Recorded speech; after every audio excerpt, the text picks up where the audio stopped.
Sup guys, it's Alex here and welcome to the 2025 Big Ten Tournament Predictions video.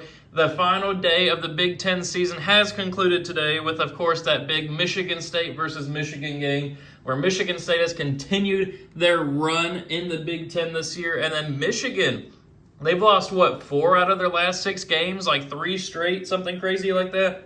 This was a team that made it up to like a 4 seed in the actual NCAA tournament bracketology, but have really been limping to the finish line, getting destroyed by Purdue, getting destroyed by Illinois, getting beat at, or barely surviving Rutgers a couple of weeks ago, and then, of course, getting destroyed by Michigan State tonight. So Michigan, first year with Dusty May, we can kind of go ahead and get into our team-by-team analysis here. Michigan, a team that has a first-year head coach with Dusty May, Juwan Howard getting fired last year. Overall, it's been a very successful season for Michigan, I would say. Sitting here third in the Big Ten, 14-6 overall, probably going to be a 6 seed in the actual NCAA tournament. But the way that it was going versus kind of how it ended just feels weird. But, Michigan fans should still be happy with how this season's gone on. Speaking of fans that are happy, how about Maryland on the 2 line? Maryland, nobody was really expecting anything out of them this season, finding themselves as the 2 seed in the Big Ten this year. And we also think about teams that are new this year, like UCLA, Washington, USC. Obviously, UCLA here showing up as, I believe they're actually the 4 seed with how the tiebreakers ended up shaking out in the actual Big Ten tournament.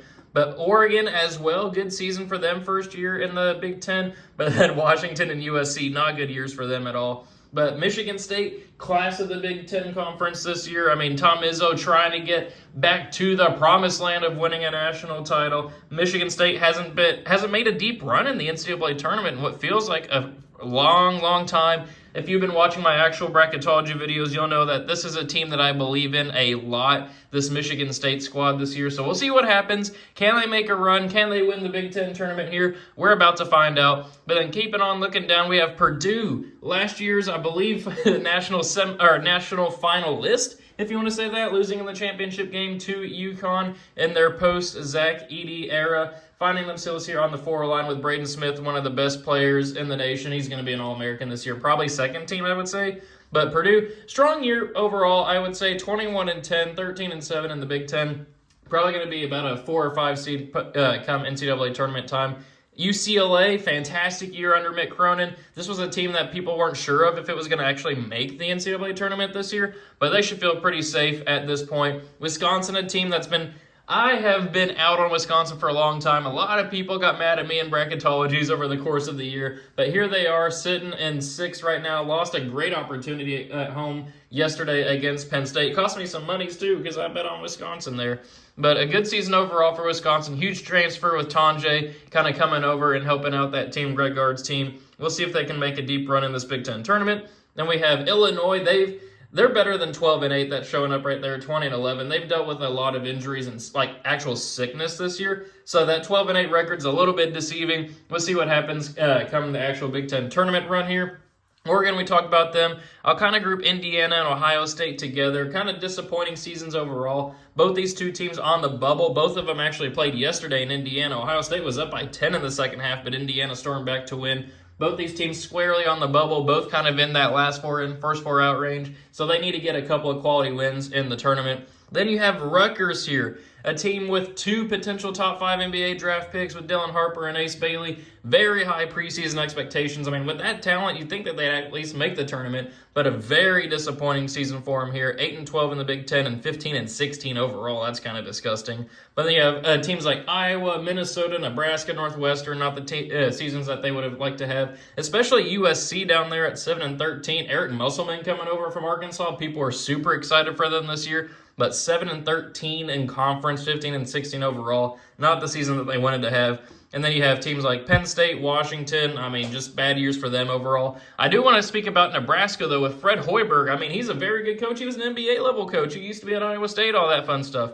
With the new Big Ten this year, only 15 teams make the tournament, so that means 3 teams are left out with the way that the tiebreakers work. It ended up being Washington, Penn State, and then Nebraska. So Nebraska had a game at home today against Iowa. You see them there at 7-13. All Nebraska had to do was beat home court against a 6-13 team in conference, and they didn't do it. They lost by like 10 points, and Nebraska didn't even make their conference tournament.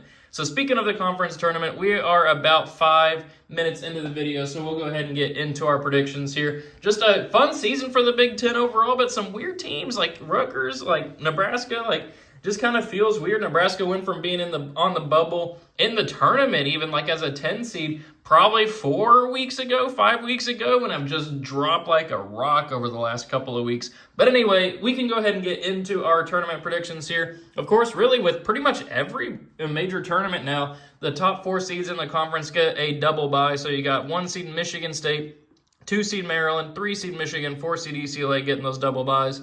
Then our single byes, we have 5 seed Wisconsin, 6 seed Purdue down there, 7 seed Illinois, and then 8 and 9 Indiana. In our first round matchups, we have Minnesota, Northwestern, Ohio State, and Iowa, and then Rutgers and USC. So of course we'll start here with our first round matchups. Minnesota and Northwestern. Minnesota's a team that, while they're not actually winning too many games, they are really good against the spread, I have noticed as a sports bettor. So I will take them actually to beat Northwestern here. I don't think that that'd be a pretty fun kind of first day game to watch. But give me Minnesota winning that one there. Ohio State versus Iowa. Ohio State has to win this game if they want to make the NCAA tournament. I will take them there. I think that they'll be motivated in Jake Diebler's first year with the Buckeyes. Give me Ohio State. Then Rutgers versus USC. Can USC start to build momentum for next year? That's pretty much what this is. Can Rutgers? Rutgers is completely up in flux too, because obviously Dylan Harper and Ace Bailey are going to be going to the draft after this season. What is this program going to look like next year? But give me Rutgers with at least that talent moving on past USC to the second round. So then starting with the second round up here, Indiana versus Oregon, must-win game for the Hoosiers. Need to win that game for Oregon. They survived an overtime game against which would have been a bad loss against Washington today. But give me Oregon. I don't think in Mike Woodson's last year, they pretty much said he's leaving at the end of the year. Give me Oregon and Dana Altman. Dana Altman's known for winning in March. Give me the Ducks advancing on to the Sweet 16. Then we have Minnesota and Wisconsin. Honestly, I would take Minnesota to cover here, but in terms of straight up who will win this game, give me Greg Gard's team. Give me the Wisconsin Badgers advancing on there. Though I want it to be known that I do think that Minnesota could pull off the upset there. I just don't think it will happen. I'm not willing to put my money on their money line there. But then scrolling on down, Ohio State and Illinois. Ohio State probably needs to win this game when you factor in bid thieves and teams making runs in their own conference tournaments. But I just don't think it's going to happen. I think Illinois is too good of a team. Give me the Fighting Illini here, advancing on to the quarterfinal round past Ohio State.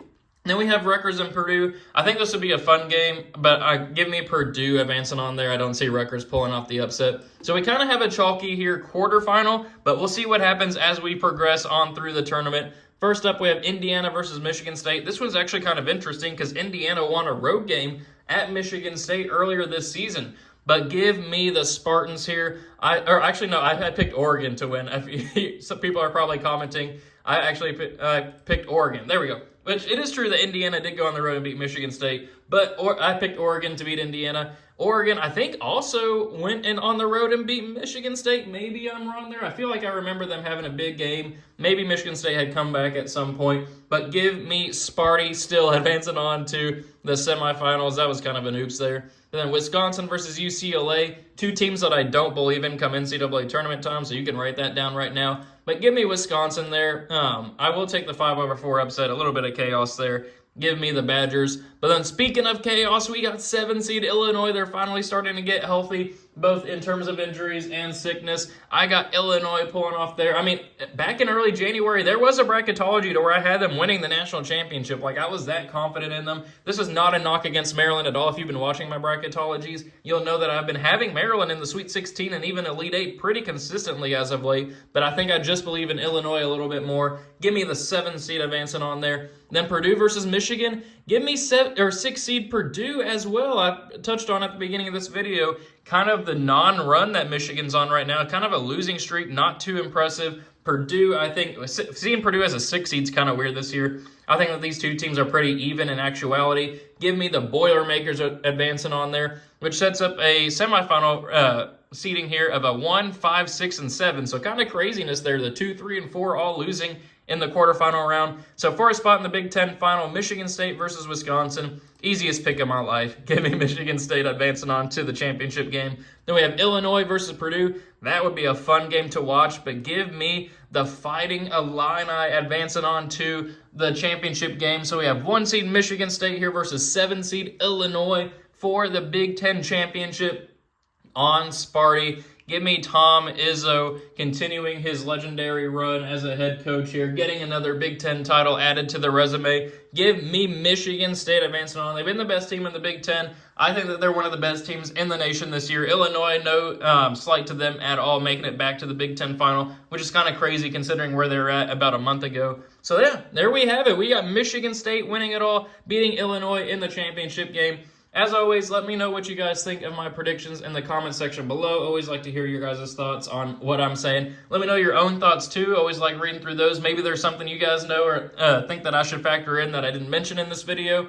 Make sure you stick around for the bracketologies as we go through championship week this week. It's going to be a great week. Great teams punching their tickets, like Lipscomb beating North Alabama earlier today. Drake beating Bradley, all that fun stuff. So thank you guys for watching. Hope you enjoyed it, and I will see you all later.